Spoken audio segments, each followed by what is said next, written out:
You want me to believe in someone that never saw Jesus, never lived with Jesus, never walked with Jesus, over the one who walked, lived, ate, embraced Jesus Christ every single day for 3 years and 4 months. Where is the logic? Based on his criterion, he would disqualify all of the New Testament writers, essentially, from this, because actually all New Testament writers have not been with Jesus. There's no evidence that Matthew, Mark, Luke, or John were disciples or anything of that nature. No biblical scholar worth his salt would actually even say that. Right.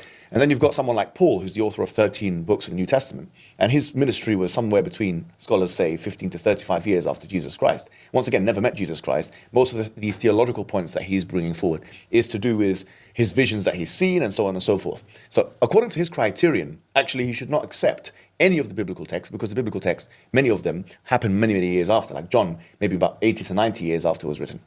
And that's the equivalent, for example. If I were to say, I don't have a grandfather that was, or a great-grandfather or a father that was in World War I, but I'm writing now in 2025 something about World War I as if I was an eyewitness account.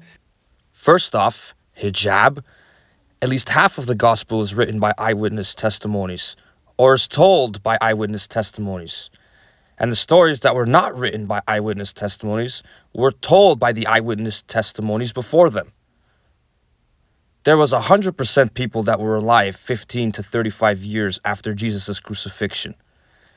If my grandmother tells me a story about World War II, like you said, her testimonies would be as good as anyone because she was alive and lived through it during that time. It sure as hell beats anything I could say about the German Peasants' War from 1524.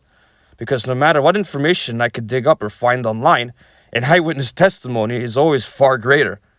Let alone a story that is told by people directly involved or from that part of the world during that time. Any more so than people who weren't.